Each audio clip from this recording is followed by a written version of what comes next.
Um, this afternoon for our workshop, we're really very pleased to welcome a colleague and a friend who's worked with us before, Dr. Joe Guydish. He's the professor of medicine and health policy at the University of California, San Francisco. His research really concerns access and delivery and organization of substance use treatment services. In recent years, he's really focused on this tobacco dependence, so how to integrate this tobacco services into substance use. They've done some research in this area and how you can really reach this population through the treatment programs. He's the editor for the Journal of Psychoactive Drugs, regular reviews for NIH and other grant-making agencies, and other peer-reviewed journals. Also, Joe's going to give us an overview of his kind of perspective on this and some of the research he's been doing on this and talk about that. And then we have two local health department folks who are going to help us kind of ground it in our local experiences. So we have Holly Luther, who's the Prevention Program Coordinator at the Washington County Health Department, and Sandy O'Neill, who's the Director of Behavioral Health at Anne Arundel County Health Department. So those folks will, after Joe finishes, they'll kind of talk, and then we'll have more time for questions and doing that. So with that, I'm going to turn it over to Joe. Thank you, Carlo, and Sandy and Holly. I'm going to chat for about 30 minutes and stop, and then I think we'll have enough time for Sandy and Holly. I'm interested to hear from you both and, learn more about what's happening in this area, perhaps in Maryland, which I know less about. And also I hope there'll be time for others in the group to talk about this, and maybe about other things we heard today. It's been a rich and full day with a lot of material, and maybe there's not always time to process it, but I do hope I'm trying to preserve time at the end so we can talk about some things. What I'm going to talk about now for the next 30 or so minutes, 20, 30 minutes, is integrating tobacco services into substance use treatment. I'm just going to mention that I do work with community partners. I mean, in order to study publicly funded substance use treatment, you have to have community partners and partner programs. These are some of the programs that I work with currently here in California. We've done similar work in a number of other. We've worked with partners in a number of other states, not in Maryland, but in a number of other states. And of course, treatment systems do vary from state to state. I think they have a lot of commonalities, but they can also be different. So I hope what I'm going to say is mostly represented, but it does build a lot on what I know and what we've done here in California. Just to say, one of the reasons why I like to say why I'm interested in this area and why I think it's important. And you heard, Amanda this morning talk about 1964 Surgeon General's report. Fully half of adults in the U.S. were smokers at that time, this is CDC data. This line just showing that's we've been on a downward trajectory since that time. Since 1964, we still are.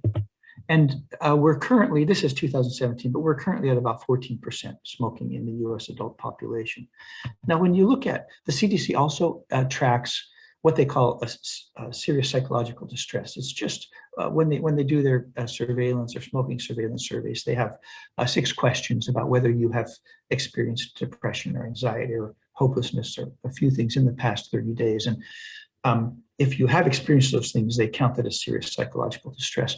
And this orange line is the rate of smoking over time among people with serious psychological distress. And you can see it's about double that in the general population. This line actually fairly represents a lot of epidemiologic research about different mental health. I think it was Amanda who may have shown prevalence by different mental health groups, and they do differ in terms of anxiety, depression. People with psychotic disorders have much higher rates of smoking. But if you think of mental health or mental illness as a whole, we're looking at some 30-35% smoking prevalence right now. But when you look at people who have a substance use disorder, it's much higher. So we have sort of a gradation here. Adult population, it's low and decreasing. People with psychological distress, or they're not diagnostically, they have mental health problems, but symptomatically they have mental health symptoms. It's about 30 or 35%. Among people in substance use disorders, it's roughly 70%. I say 70% as a global and number because it's easy for me to remember in my mind. At the line you actually see there at the top, starts a little bit higher. It's a statistically flat line until about 2014. And in 2014, we did see a decrease, and we are seeing a decrease at a rate of about 1% per year in this population. This comes from National Survey of Drug Use and Health data. At that rate, though, it would take 20 years before we would get, anywhere close to smoking rates among the serious psychological distress population. So this disparity, this tremendous disparity in smoking, is what has driven my interest and working with the programs that I work with to try to understand this a little bit more, and practically speaking, to try to figure out what we might do about it. If that 70%, by the way, I did go on Maryland Department of Health and Mental Hygiene and looked up what your state is reporting. And for people in SRD treatment, your state is reporting 69% smoke cigarettes. So that 70% that I just showed on the prior slide clearly fits Maryland as well. And it fits many other states. We found that over and over and over. So if you have a high rate of smoking in the population, it's not just that there's a high rate of smoking, of course, it's the consequences of the high rate of smoking. And the consequences of the high rate of smoking, or illness and death, or as we say epidemiology, morbidity and mortality. And to get kind of a quick fix on what that means for the population that we serve, the population that I'm interested, the SUD treatment population. There's a nice study, it's a few years old, but it's a nice study from Oregon, because they did something that I think is transparent and understandable. They took all the people in their statewide treatment system who had received mental health services, that's this line. They found all the people who had received substance use services and all the people who had received both types of services. And then they tracked their whole population through their death records for about 5 more years. So now they could look at the rate of deaths among people who had received substance abuse or mental health services. And in Oregon, which is not in most states, but in Oregon, the death record that the physician certifies at time of death has a little check mark, was this death tobacco related? So now you can have an idea about what proportion of deaths are tobacco related in these populations. And when they did this, they found that about 30% of deaths in the general population, that's the first bar, were tobacco related. When they looked at people who had received mental health services, it was also about 30%. When they looked at people who had received substance use services in their state, publicly funded substance use treatment services, it was 55% of deaths were tobacco related. And when they looked at this population, like a dual diagnosis population of people who had received both types of services, it was 40 or 45%. So that's an important part of the story, because it means that tobacco-related deaths. Okay, so smoking is concentrated in this population, and tobacco-related deaths are also concentrated in this population. There's one more piece to this story, which is, when did those deaths occur? In the general population, the tobacco-related deaths occur on the slope that you see here. Not very many occur before age 50. And most of them are occurring after you're 70 or 80. That's when most of the tobacco-related deaths occur in the general population. When you look at mental health, you immediately see this shifting forward, right? So for example, in the general population, if it was a total of about 10 or 11% of tobacco-related deaths before the age of 60, now it's 15, it's 25, it's 20, 26%. When you look at those who receive substance use services, it shifts forward further. So now the tobacco-related deaths, about 55% are occurring before the age of 60. And when you look at the people who received both types of services, now you have 75% of tobacco-related deaths are occurring before the age of 60. So there's two things that I think are important about this to me. I mean, one is the high prevalence of smoking, but that high prevalence of smoking has a clear and present danger for the people who we serve in our treatment programs, and that is they're much more likely to die of tobacco-related deaths, and that they're much more likely to die of those tobacco-related deaths at early. So they're going to have excess tobacco-related deaths, and they're going to have premature death related to tobacco. That's the population that we serve. So if that's true, then something that providers often ask and worry about is, if I treat tobacco among patients in my program, is it going to harm their substance use treatment outcomes? Are they going to be more likely to relapse because they can't have their, the comfort, the reassurance, the relaxation of tobacco, of nicotine? So maybe if we take that away, or try to take that away, or encourage them to stop that, we may be creating problems downstream, because they will have a harder time giving up and staying drug-free from their other drug, the drug of choice that brought them into treatment. So there've been a good number of studies, literature reviews, meta-analyses, and most recently, so I'll just start with the literature review, the first one there by McElvey et al. Actually, McElvey et al. Was updating a literature review which had been done by others before. But when they looked at the literature, they found that smoking cessation interventions, people who tried to quit during drug treatment, did not have negative treatment outcomes. There was no evidence, at least, that there were negative treatment outcomes. And Jody Prochaska, although this study is older, it's often cited because it was a good, solid meta-analysis. So she tried to estimate what's actually the impact, what's the effect of quitting smoking or trying to quit smoking. And she found that quitting smoking was associated with 25% increased rate of abstinence among people who had been in substance use treatment. So not only is there no evidence that quitting smoking harms your substance use outcomes, there's evidence that quitting smoking improves your substance use treatment outcomes. And Weinberger more recently she looked at a data set where she had some longitudinal data and found that continued smoking among people who were in treatment and then left treatment, but continued smoking was associated with higher rates of relapse. So I think there's evidence that smoking is prevalent in our treatment population, that it is associated with premature tobacco-related morbidity and mortality, and that I'm not going to say this is true for every single individual. That's just something that clinicians have to think about, and clinicians have to think about the individual in front of them. But on average, quitting smoking while you're in treatment or in the course of recovery appears to be associated with better substance use treatment outcomes. Now, if those things are true, then we ought to be, I will assert that we ought to be treating smoking in our programs. We ought to be treating smoking in our programs.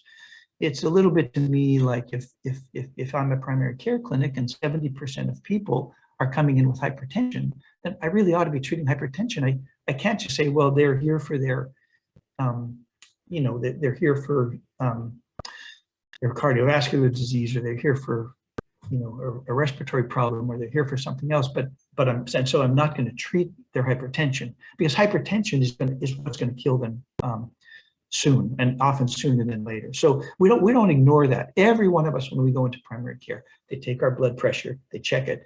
The doc, the nurse practitioner, the provider talks to us about it and where we are and what we should do, if we should do anything. I think it should be the same thing in SUD treatment, but it's not. This is a literature review done by Hannah Knudsen. Again, it's a few years old, but it was a literature review of years of data, I think there were 48 papers included in this particular review. 40% of programs, her conclusions were that 40% of programs reported that smokers were advised to quit. Well, that means 60% of programs did not advise smokers to quit. 30 to 40% offered some smoking cessation counseling, and 12 to 26% offered at least one smoking cessation medication. For those of you who work in substance use treatment, maybe, I don't know if you would agree, I'm going to say, and this is my opinion, my impression, saying that a service is available is different from saying that clients actually get the service. And I actually think that's the issue with NRT. And there's one study, it's also an older study, but where the interviewer asked one further question, and they said, how many people in your program? So, okay, so if 12 or let's say 20% say, well, we offer cessation medication. She asked, how many people have actually received cessation medication in your program in the last month? And then this percent dropped down to about 6%. So my point is, I just don't think that we're doing a particularly good. We have been improving in recent years. There's a lot of good new efforts, but we're not doing a particularly good job of treating this prevalent health risk in our treatment population. There are a couple of good reasons. There are a couple of reasons why, and I'm just going to unpack a couple of these reasons. One is we have higher staff smoking rates in substance use treatment, in publicly funded substance use treatment.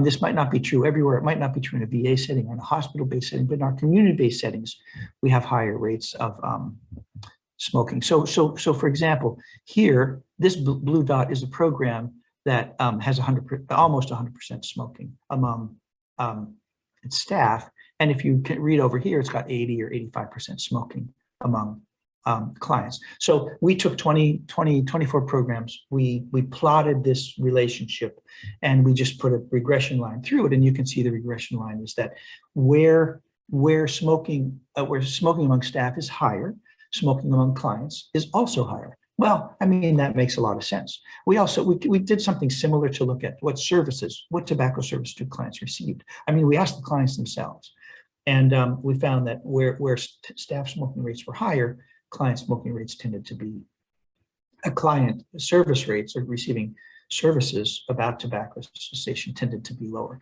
So one of the things often that we have to be aware of and deal with is smoking prevalence among our own workforce.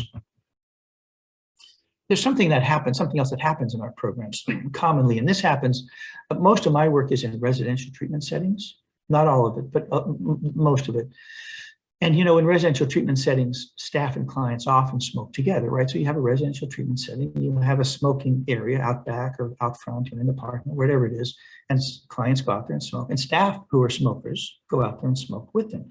So now you have the staff directly modeling the health risk behavior, which people are going to die of. Actually, there's some research suggesting they're going to die of smoking more likely than they're going to die from their primary drug choice. So they're going to die of it. And now you have your counselors who are also smokers, but they're modeling the same behavior. They're talking with their clients. They're out in the same smoking area. So I think one of the other things we have to do in terms we have to drive down staff smoking, but we also I think this is a kind of an idea of a best practice, is that staff should be prohibited from smoking with clients. So let me move on and talk a little bit about interventions, or sort of what may be some of the best practices for a minute. And I think these occur at client level. I think of them at a program level, and I think of them sometimes at a policy level. You may be thinking mostly at a client level or at a program level, but I'm gonna try to say some things that take us all the way up the chain. At the client level, there are a lot of resources available. There are toolkits, there are interventions, there are ways of people who do motivational interviewing training. There are a lot of tools available to train counselors to address individual client smoking. One thing that we did is we developed what we call the readiness group. So we just tried to get people. They didn't have to be people who wanted to quit smoking. We didn't pitch it that way. We just said, if you're interested, it's a group, you participate in it. We're going to talk about smoking, and then after the group, after these 3 sessions, you can go on to a quit group if you want to. You don't have to. So we had this readiness group. It's three sessions, 1 session, 1 hour per week. And it started off with talk about stages of change, and Carlo, coming directly from some of your work, pros and cons. And then in Readiness Group 2, we talked a lot about a practice quit attempt.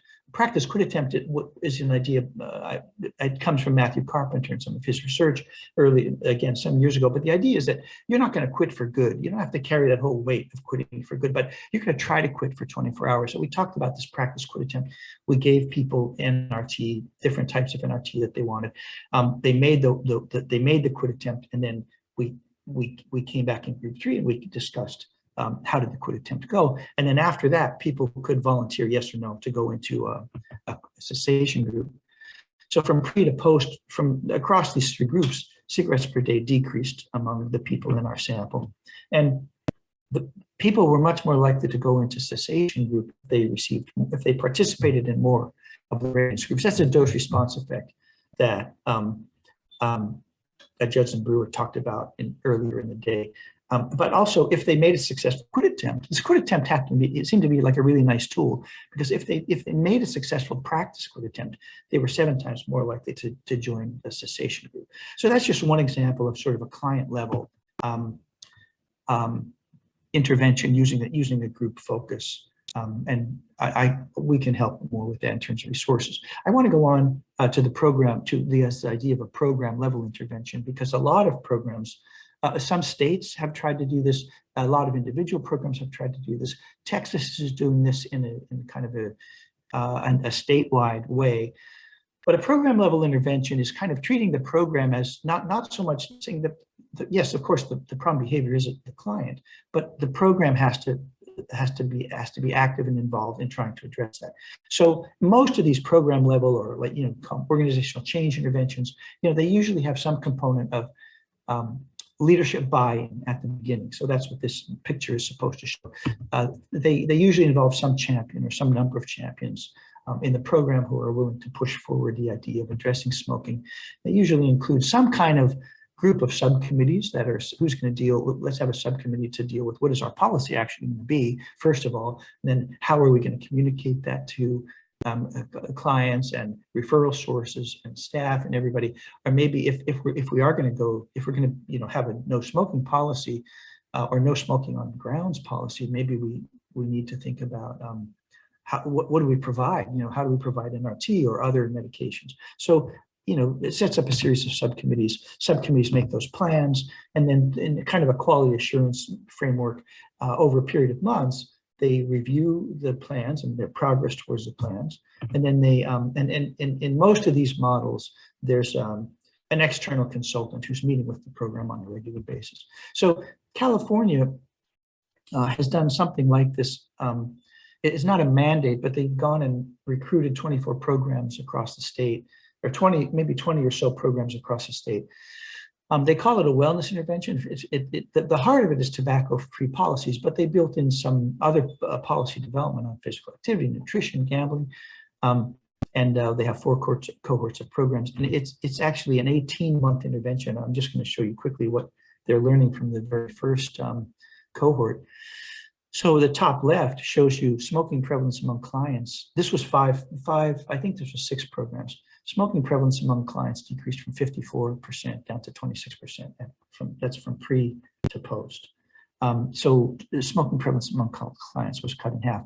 And then at the bottom, it shows that the use of nicotine replacement therapy among clients also increased to 25%. Now, this is what patients are telling us. So I'm just going to say I believe it, because I'm hearing this from the patients. I'm not hearing this from the director. I'm not hearing this from the staff. I'm hearing this from the patients. It's also interesting to me some things that did not change in these programs. Tobacco cessation counseling really didn't. I mean, there's 3 little bars here. That's statistically that's flat. Referrals really did not increase to speak of, including quitting in the treatment plan. Sort of got an initial bump, but by the end of the study was back at where it was. And screening, which was high to begin with, but tobacco screening also did not increase over time. This issue of staff and client smoking together did change. It decreased from 28.3% down to 16.7%, but it wasn't statistically significant. It seems meaningful, but it wasn't significant. Now, where I'm going to go into sort of the policy issue is that you can do that. I'm using California here as an example. You could do this with any state. You could go into one program and do a 6-month intervention or an 18-month intervention, and you can get some good changes. You can do it in 3 programs, but California has almost 2,000 programs. Now, Maryland has a smaller treatment system. I don't know how many programs you had. I know that you have 88 opioid treatment programs. So you probably have at least 3 or 400, SRD treatment programs. And then the question becomes, what do you do to address this issue in all of those programs and not just in 1 or 2 or 3 programs? So some states, as you must know, just because you're in Maryland, New Jersey initiated a tobacco-free grounds in all residential treatment programs. They were one of the first to do it. New York did it in 2008. And Oregon did it a little bit more recently, 2012. Utah has actually done something similar, and there may be one or two states that I'm not remembering right now. But you can move at a state level, and most of these were done through the regulatory authority, through the licensing and regulatory authority. They were not trivial. They always involve some period of planning and education and providing services to the programs, training, and sometimes providing NRT to the program so that they're prepared to implement tobacco-free policies on a large scale. But it has been done in some states. In California, we had a recent legislation which has been approved, but it started out as legislation to implement tobacco-free grounds. And you know, when the legislative office was talking, our assembly person's office was talking with the constituents just said, you know, that's not going to fly. I'm personally disappointed that wasn't going to fly, but it wasn't going to fly. And so we have a different approach. It's not a regulatory approach. It's not a mandate. Well, it's a legislative approach now. All of our SUD facilities are required to assess and treat tobacco use. So they have to assess, then they have to inform patients about some of the things I just mentioned to you about how smoking or quitting smoking is related to your recovery. And they have to recommend tobacco treatment or offer treatment. And they have to include in the treatment plan. And that including the treatment plan is important in our state because you're reimbursed for services that are that serve needs in the treatment plan. We had wanted to integrate this tobacco smoking questions into our statewide data set. That may happen in 2 or 3 years, but it's not going to happen. It was taken out of the bill. And by the way, remember that slide I showed, the second slide I showed was Maryland. Maryland obviously collects data on smoking behavior in your statewide SRD treatment system, which I applaud, and I wish we could do, but we haven't got there yet ourselves. So we have, as I mentioned, almost 2,000 substance use treatment services. We treat 195,000 unique persons annually, and about 70% of those people smoke. That means that our SUD treatment system reaches 136,000 smokers in our state every year. And if you multiply that over 4 years, you reach 500,000 smokers. Now, we only have 3.2 million adult smokers. So if you could reach 500,000, you know, you're reaching 15% of all California smokers. Now, I know they're not all going to quit. Everybody, obviously everybody doesn't quit. But my point is, we have this high prevalence of smoking. We have people in our treatment systems. They're coming to us for healthcare. It's a specialized healthcare, but they have this a significant comorbid risk, and I think we ought to be treating that in our treatment system. So let me take the last now just 2 or 3 minutes before I end to summarize what I believe, and what I recommend, and what I think is consistent with research. I mean, the first thing is we ought to be offering cessation and tobacco treatment in our SUD treatment programs, and maybe you will know more about what's happening in Maryland. As I said, nationally, you know, the glass may be half full. I mean, we may be offering them in half the programs overall, but we could do much better. And I think in order to serve our population adequately, we need to do much better. Some of the program level things we can do are to reduce staff smoking. There's some different ways to do this. You know, you can't, I mean, from an HR perspective, you can't say, I don't think you can say, maybe some of you have experience, but generally speaking, it's illegal behavior. So you can't say, well, we don't, you know, we're not going to employ you. That would be employment discrimination. So we don't do employment discrimination. But there are programs that, for example, if they have a tobacco policy or tobacco-free policy or a policy about no smoking on our grounds or no smoking during work hours, they have people, you know, sort of sign and acknowledge that policy at the time of hiring so that they know. You can also prohibit staff from smoking together with clients. I've known some programs that have done that. And if you want to put all these pieces together, some programs do adopt tobacco-free grounds. Even in California, even in the apps, we don't have any mandate for tobacco-free policies, but we have about 10% of at least of our residential programs have implemented tobacco-free policies on their own, or sometimes with help from their individual county.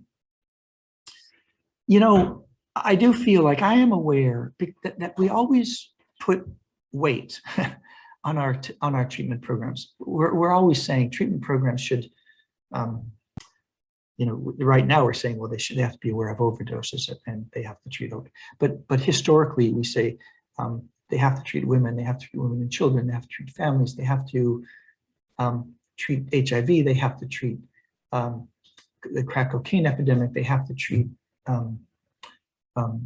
dual diagnosis, on and on and on. So we and now comes tobacco. Now there is a big national movement toward treating tobacco. I think we have to put the supports into our programs. So we have to support programs. This is at like a state or county policy level, incentivize programs to provide these services. Medicaid does that with I would say with partial success.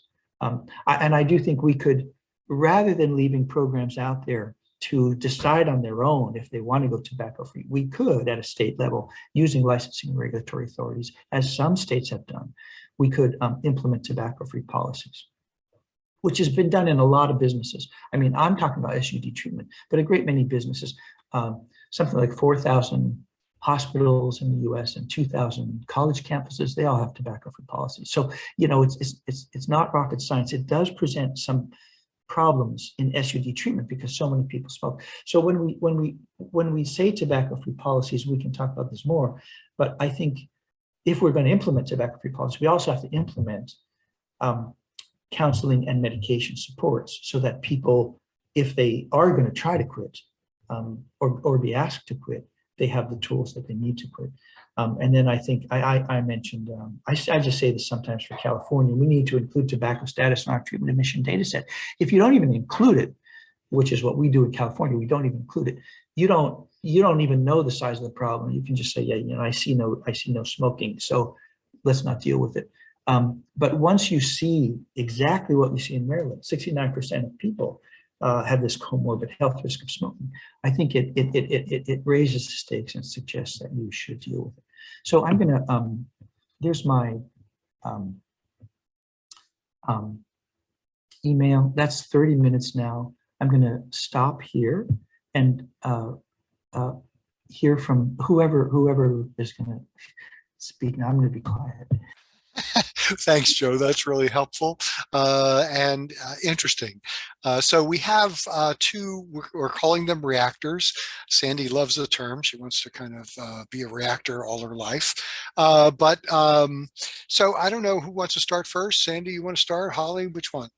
I'll jump in. So, Joe, your talk was right on base with like what we're seeing in our treatment facilities and our mental health facilities here in Washington County on the East Coast in Hagerstown. And just a little history on our work with the treatment centers in our area.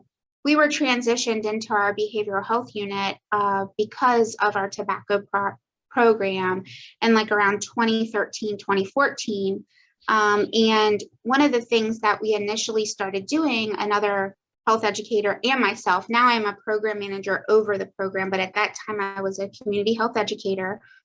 And the other community health educator, which I think she's in this group, Paula Ernst, we started to do like the readiness programs. We would visit our treatment groups and just give a little talk and an introduction on what our classes were about.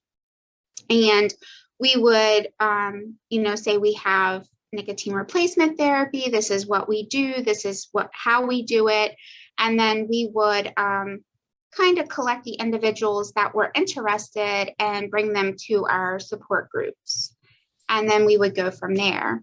The problem and the challenges that we are seeing now, and we're out in the community, we pretty much work with, I want to say, pretty much all of our treatment facilities in the area. We've always had a really good rapport with them and a really good helping system and a network with them.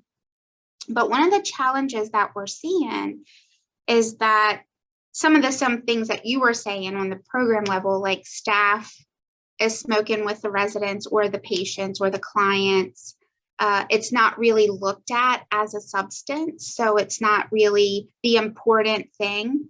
And another thing that Paula had explained to me that she's seeing is they banned vaping completely and not traditional smoking, not traditional tobacco. They've banned vaping, which, you know, we were wondering what the balancing and the consideration of the risk outweighing the benefits of these cigarettes, and looking at that as a harm reduction tool instead of banning it and letting the vaping and cutting out the tobacco portion of it, period. But how does that work? And then we're also seeing, you know, you don't want to cut out everything, allowing that smoking to continue because it might put them back into relapse if they quit. You don't want them to quit all of the things at once. So, you know, we have a lot of myths around the treatment counselors, the staff that run the programs. So, you know, we've tried to educate them. Some of the ways that we've collaborated with them is giving them funding to purchase their own NRT for their clients and patients. And then, you know, we also do the readiness programs there, and Paula does work with the clients on the stages of change and whatnot. So we do really have a good rapport with them. We just have some of the same things that you saw while working with them. And it's getting a little more challenging, I would say. And I think Paula and I would agree on that, with working in the myths around taking out nicotine, period. So that's what we see here in Washington County. Any So, thoughts, Joe? Yeah, no, thank you for that, Holly. It's the very first study I did, early study anyway, in New York. I walked into a methadone program. We were visiting the program. We did some surveys with clients, and the program director was, and this goes back to like 2007. The program director was a little hostile towards me. I mean, it was subsurface, you know, but a little, I could tell it was a little hostile about, you know, we're taking away everything from these folks. We're taking away the last thing, you know, they have so many other things going on. We're taking them. And I hear that, I continue to hear that, just as you continue to hear it now, so many years later. You know, the way I think of it is I'm not taking anything away. I'm not trying to take anything away. You know, what I'm trying to do, what I really want to accomplish is I would like those patients to have the same access, education, information, NRT or other medications, the same healthcare that I have, that we all have. And they're still going to make their own decision. I'm not taking it away. I want to give them something. I want to give them, you know, I want to give them at least the knowledge that this is going to help their recovery. I want to give them access to, you know, people like you and your readiness groups, access to medications. That's what I want to do. But this whole issue of this resistance and these myths, I mean, that's one thing that drives my interest in a broader approach, like a legislative approach like we have just now. I don't know how it's going to work out, but or a tobacco-free policy approach, which is a licensing issue.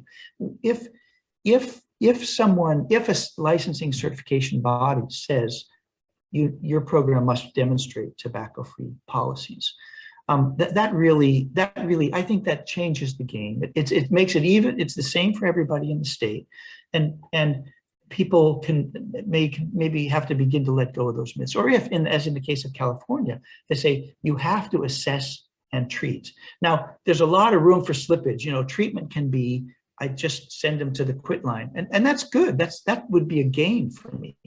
But you know, you can half step when you have regulations. So I don't know what's going to happen. But any hardware store, and my brother used to work in a hardware store, they went to their tobacco-free grounds. There's no more smoking around. You know, you don't get a 10-minute smoke break every hour. So he didn't stop immediately, but you know, it kind of moved him towards stopping quitting. And that's what the literature says about businesses in general. So we're businesses. I think tobacco-free grounds would go a long way. I want to comment on one more thing that you brought up. I mean, we are still fighting those myths. I get that. But you bring up also a really interesting question about e-cigarettes. So what I hear from providers, and again, remember, I work mostly with residential providers. What I hear from providers is that they are concerned about two things. One, you know, we did have some e-cigarettes or vaping devices early on that exploded. So they're worried about the risk of these devices exploding. But we also hear that clients use these e-cigarette devices for vaping other drugs. Mm-hmm. And if I'm a residential program manager, a director, I mean, how do I know if they're vaping, you know, some kind of synthetic cannabinoid, or if they're vaping tobacco?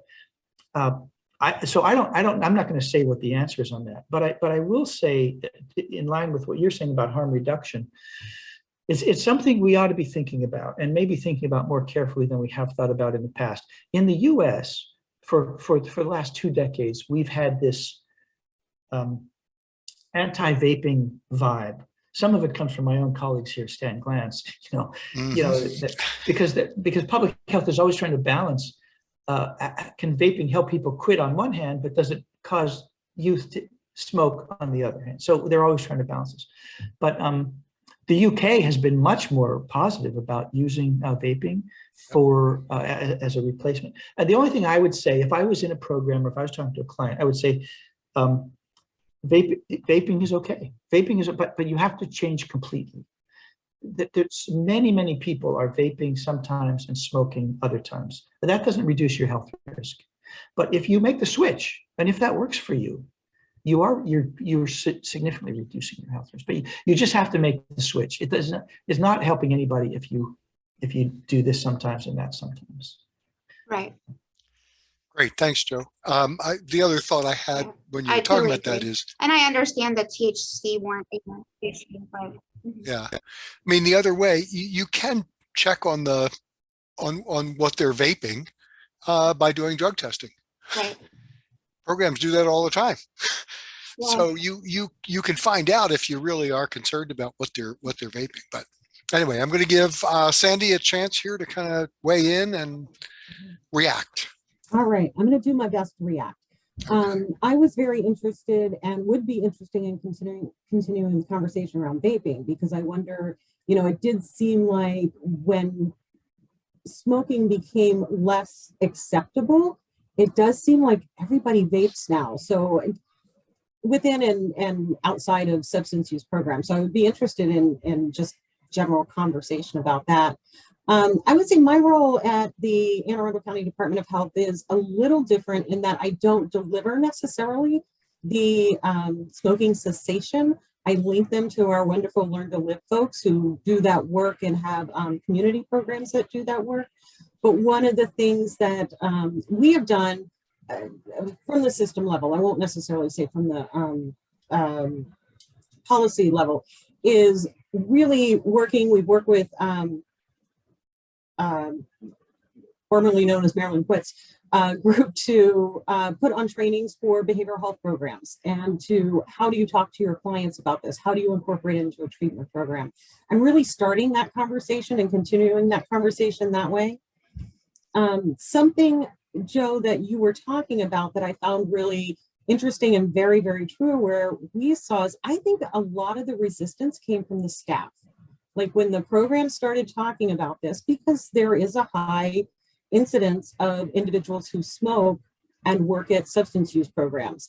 And one of the themes I noticed is in our programs, and it's interesting because when I was kind of thinking this through for this presentation today, I was really thinking about our residential programs, and I probably should have thought a little broader. So some kind of bias on my part there.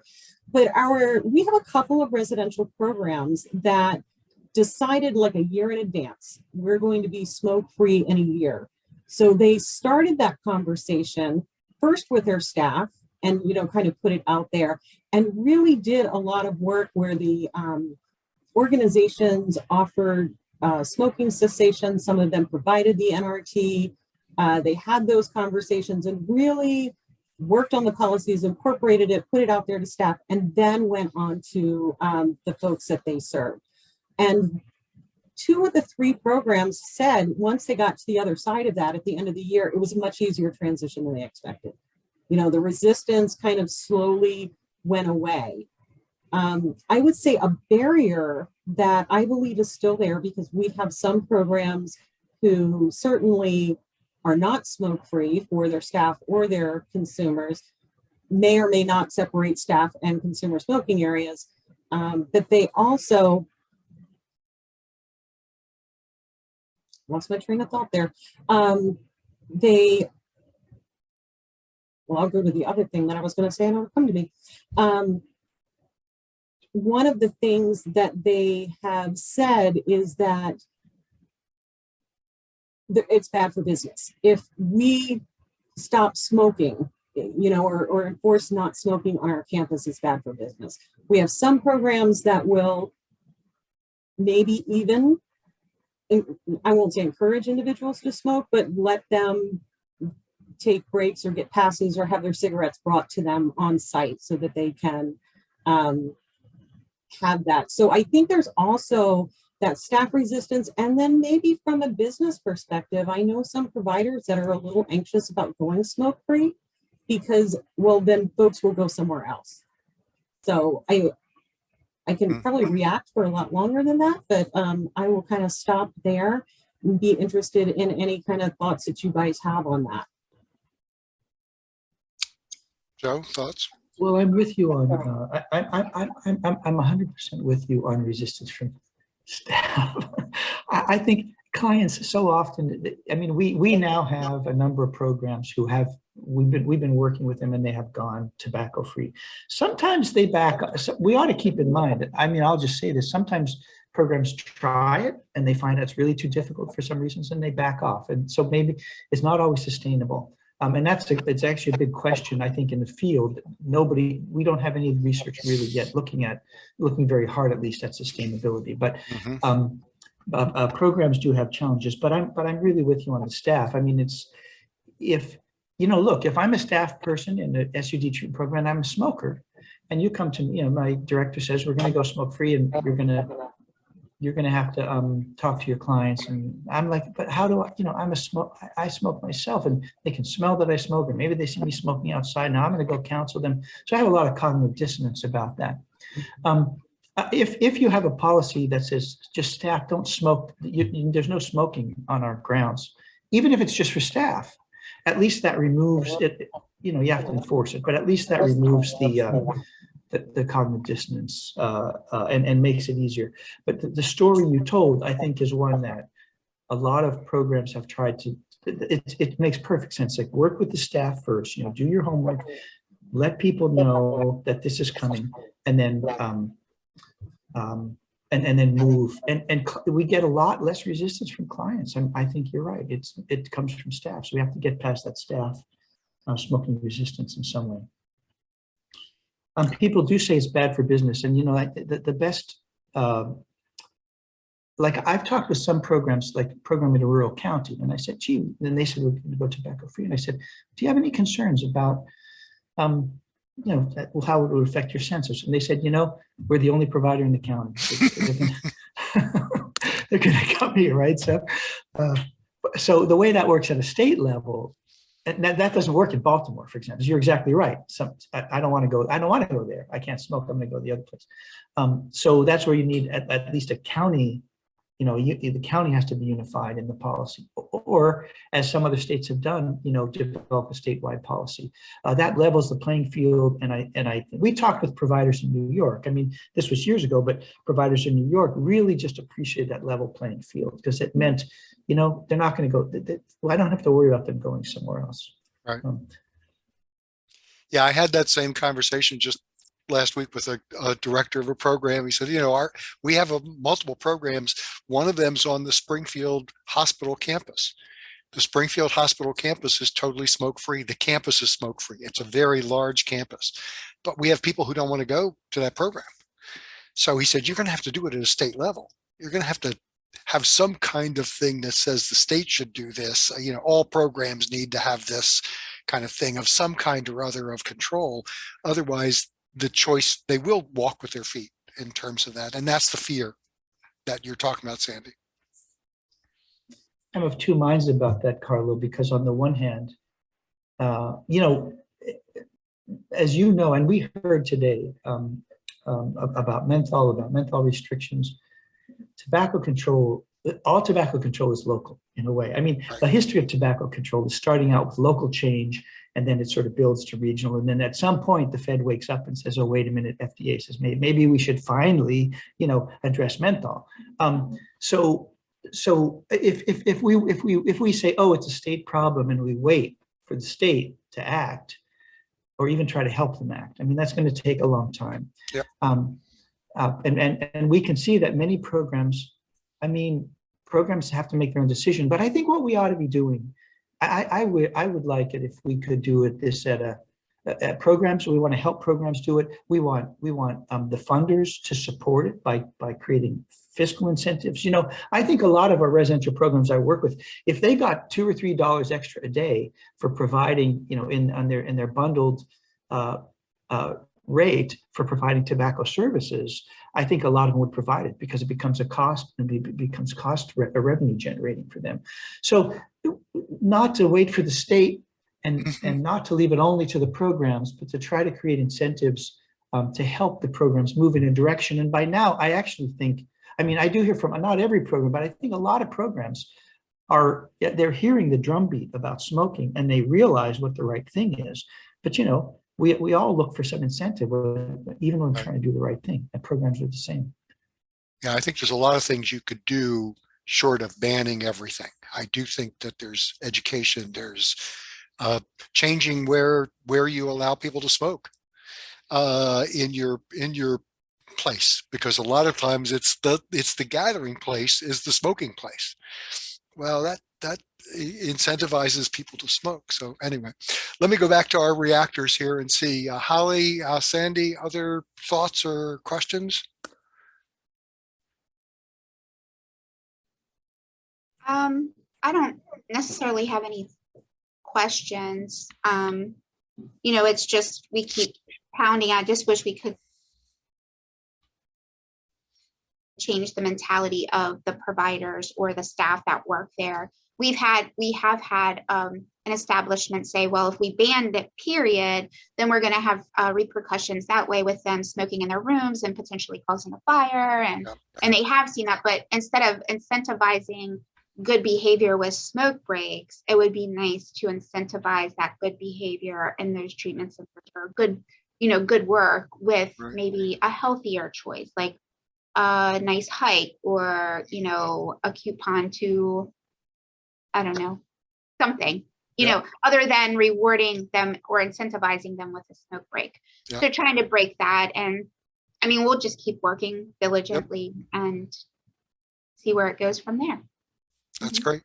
Sandy, any thoughts? Joe, I had never thought about this, but I think that's brilliant. If a program is smoke-free and they are reimbursed at just a couple more dollars a day, I think every little bit helps for our providers. We are blessed in our county to have a lot of providers that do good work, but it's not a business that makes a lot of money. So I think that $1 or $2 a day would make a difference. It's a great idea. Interesting. That's great. Let me go to, I think there were a couple of questions in the chat. I think one of them, Joe, was asking you, Paula was asking, in the program level intervention you talked about, how many clients participated and were they compensated for participating? A good question. So when we do a program level intervention, it's all the clients are going to be affected. So the intervention happens with the staff, the director, the leadership, deciding what their policy is going to be and slowly rolling out the policy. Or, I think just as Holly mentioned, taking a year, taking some time at least, training the staff, letting them know what to expect. Okay. So all the clients participate once they make a policy. The way we get information from the clients is we survey them. And so we survey them before the policy change and after policy change. When we survey them, we usually get between 80 and 90% a response rate, and we give them a gift card for completing the survey. I don't know if that's if that gets to your question, but all clients participate because it's happening at the program level, right. And the incentive they get for research or evaluation, they do get a survey incentive. I mean, I think the incentive I don't know what incentive they get from the program. What they're much more likely to get is some help with quitting smoking. And I'm just going to add that tobacco-free grounds doesn't always mean some programs, when they implement tobacco-free grounds, they say nobody can smoke here. You come in, we take away your cigarettes, your vape, we take away everything. You don't smoke here. That's it. Period. And we'll give you nicotine replacement. But that's at one end of the spectrum. I mean, I think there are other programs that just say you can't smoke on our grounds. So whenever you have a break or whatever, if you want to go across the street, like as Carlos said, if it's a big campus, that makes it very hard. But if you're in an urban area, you can leave the program. You can go out and have your smoke break. It's just that you can't smoke when you're here, and it just encourages people to quit smoking. And then if you can encourage people to quit smoking, and then you can provide the services to help them, you get more quits. And I think that's what we saw in our data. Yeah, you do have to worry about the neighbors. We have You do. several of the programs in our city have kind of made it not on our campus. So then they walk across the street and are smoking, and then the neighbors kind of go, "Wait a minute, you're sending all your smokers to smoke in front of my lawn." So you do have some. So there's a lot of logistics. I do think we just have to kind of work with each program to figure out what's the best model for them in terms of doing that. And you have a lot of good ideas, Joe, about how you can kind of build kind of from a policy to a program to the individual. I think that's terrific. Paula, did that answer your question? Did you want to unmute yourself and ask anything else?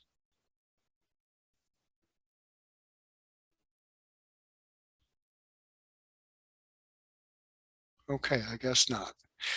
There was another comment in there about the marijuana. So Jennifer, you were talking about the marijuana. Did our discussion cover what you wanted? Yes, that was just basically a comment. So yes. Okay, that's great. So other questions? Oh, so Paula said thank you. So I guess we did answer her question. Let me see if there's another one here. No. Any other thoughts or questions about these policies? I mean, I do think we need to keep working with the individuals and the organizations to do that. Joe, we have tried. I mean, I know we have data here that you talk about in Maryland about that, but a lot of times that data is the intake data.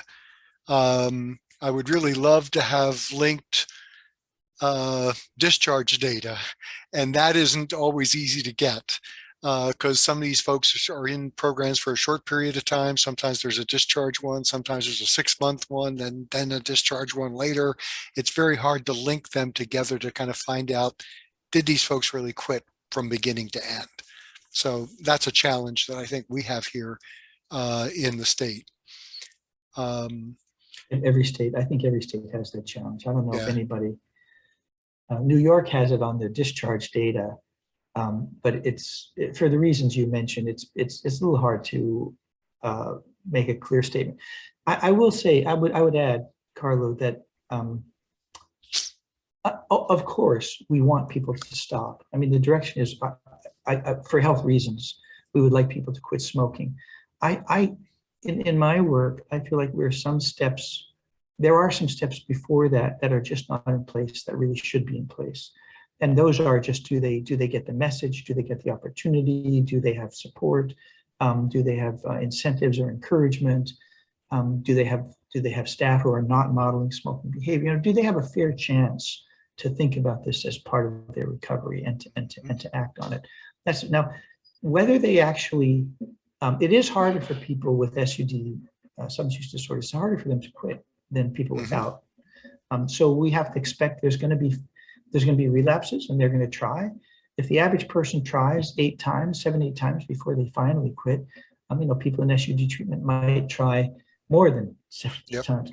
But we can start them on that journey, with an idea towards their health and their recovery. We can start them on that journey while they're in treatment, and I think that's our healthcare, responsibility. I think that's our responsibility. Yeah, I think, I mean, I use the SAMHSA definition of recovery, which talks about, it's not just about abstinence from a substance, it's really about wellness and self-directed care and the ability to kind of meet their own goals. And that's really, I think, the context of it. It's not taking away tobacco and heroin and cocaine, but how can we help these folks build better lives and wellness rather than the focus on just abstinence. So, well, I think it's coming about bewitching time, and so I really want to thank you, Joe, for kind of being here. Holly, Sandy, thank you very much for your input and your efforts locally. Um, we'll keep following your work, Joe, in terms of learning more about how you are kind of studying the California groups. I actually thought California was much further ahead than we are, but actually there's a lot of problems in the mix there. So thank you all. And then I want to turn it over before we leave, or before anybody leaves, um, to our person to help about the evaluation. Sam? I posted the link to the evaluation in the chat, so everyone has access to that right now. If you could complete that within the next day, that would be very appreciated. Yeah, and we need the evaluation to give you the certificate. So please do that. And if you've got any questions, please email us at info@marylandtcrc.org. I want to thank everyone. I also want to thank our staff for all the work that they have done. I know I'm only talking to 1/3 of them because the other two are with the other groups, but I think it went off relatively well with little problems here. So thank you all for attending, and thank you, Joe and Holly and Sandy, for your participation in this workshop. My That pleasure. were Thank you. virtual clapping. Okay.